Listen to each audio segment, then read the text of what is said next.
Dengue காய்ச்சல் பரவுவதை தடுக்க தவறியதாக கூறி சென்னை மாநகராட்சி நிர்வாகத்தை கண்டித்து பாஜகவினர் ஆர்ப்பாட்டம் நடத்தி வருகின்றனர்.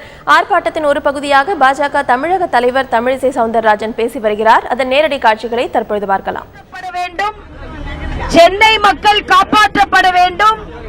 உயிரோடு விளையாடி கொண்டிருக்கும் மாநகராட்சி, தமிழக மக்களின் உயிரோடு விளையாடி கொண்டிருக்கும் மாநகராட்சி தங்கள் நடவடிக்கையை துரிதப்படுத்தி நிச்சயமாக தமிழக மக்களுக்கு ஆரோக்கியத்தை தர வேண்டும் என்பதை மிக வலிமையாக இங்கே நாங்கள் வலியுறுத்துகிறோம்.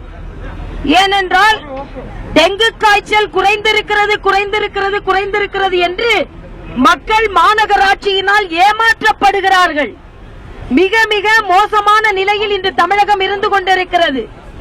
பருவ மழையா இல்லை என்றால் சென்னை மக்களை பரிதவிக்க வைக்கின்ற மழையா என்ற நிலையில் அரை மணி நேரம் மழை பெய்தால் கூட இந்த சாலைகளில் காரில் போக முடியாது, படகில் தான் போக வேண்டும்.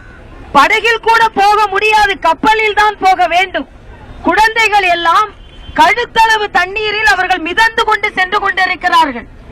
பெண்கள் எல்லாம் முட்டி அளவு தண்ணீரில் மிதந்து நடந்து கொண்டிருக்கிறார்கள். என்ன அவலம் இது? 15 மண்டல்களாக பிரித்து விட்டார்களா?